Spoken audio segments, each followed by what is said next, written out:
Chapter 7. Shri Sadguru said, in Brindavan there lived a Vaishnava named Shri Batta. He was a storehouse of all virtuous qualities and was the disciple of Keshava Batta. He used to wander on the banks of the Yamuna, contemplating the Supreme Being who is the very embodiment of divine bliss and is beyond divine bliss and is the beloved of Devi Radha.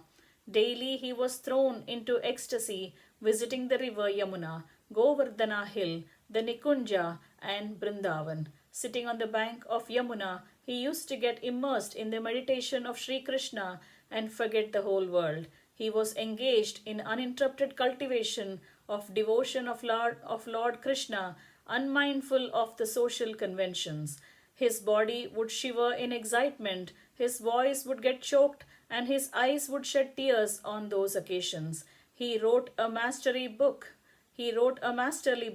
entitled Yugala Prema Shatakam, Yugala Prema Shatakam, dealing with the transcendental pastimes of Devi Radha and Sri Krishna. One day, sitting under a Kadamba tree on the bank of the Yamuna, he was singing joyfully the exploits of Sri Radha Krishna. Sri Bhatta sang, O Shyamasundara, Govinda, Madhava, let your holy feet with the tinkling anklets dance before me. O sophisticated and handsome Lord, please bless me with your darshan.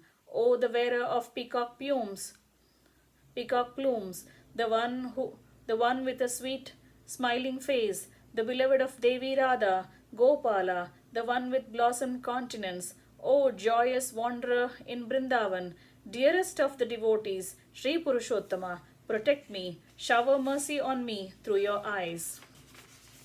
Sri Sadguru said, thus singing, the devotee Sri Bhatta drowned in Krishna Dhyana. At that time, the melodious sound of the flute was heard. At the same moment, when he heard the surprising melody of the flute, he could hear the tinkling of the anklets too. Simultaneously, he could smell the fragrance of the sacred tulasi leaves as well.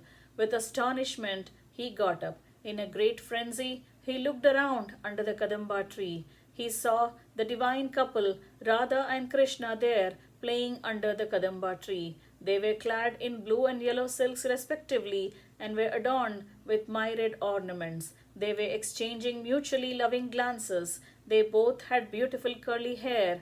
They looked extremely beautiful and were hugging each other. They were both lustrous and capable of alluring even the saints. Their faces were blossoming with sweet smiles. They were playing harmoniously on the flute. Their body was rubbed with exquisitely fragrant sandal paste. Getting this sacred darshan, Sri Bhatta was overwhelmed with thoughts of mercy of the divine couple. He offered prayers to them thus. Sri Bhatta prayed, you are my only shelter. I have fallen deep into the ocean of births and deaths.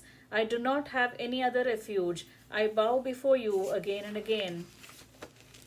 Every day I have been longing for your darshan. You have come before me today out of sheer compassion. Now I will not leave you, my Lord. You must not go now. You must not go now. Yes, I swear I shall not leave you. Please stay eternally before my eyes. Sri Sadguru continued. Looking at Sri Bhatta, who was stupefied by the joy of darshan, Sri Krishna spoke with compassion. The Bhagavan said, O devotee, I agree to do as you request. I am immensely pleased. You shall always witness all my leelas before your eyes. Living in this cool and serene Brindavan, situated on the bank of Yamuna, you shall daily see our amorous sportive activities by your inner vision. O devout one, you are very fortunate. I am captivated by your devotion. You have obtained the great fortune of dwelling in Brindavan, which is not easily achieved even by the Devas like Brahma. Sri Sadguru continued. When these nectarine sweet words of Sri Krishna, the ocean of mercy, flowed into his ears, Sri Bhatta was transported by joy. From that day on, he became totally absorbed in singing the glories of Sri Gopinatha, living on the bank of the Yamuna. Sri Krishna is the very embodiment of luscious sweetness, rasa. Shri Batta was a rasika. Shri Brindavan is the center of bliss. Bhakti takes the form of rasa. Detachment, scholarship, and penance are not necessary.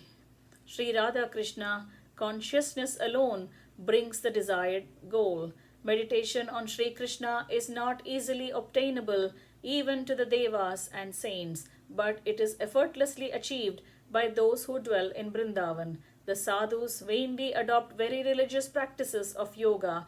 The very merit of residence in Brindavan will be enough to confer Krishna consciousness. The fortunate Sri Bhatta understood this. He went to Brindavan and firmly adhered to the path of loving devotion. Thus ends chapter 7 entitled Shri Bhatta Charitam of Book 5 of Shri Vaishnava Samhita, composed by Shri Krishna Premi Swamigal.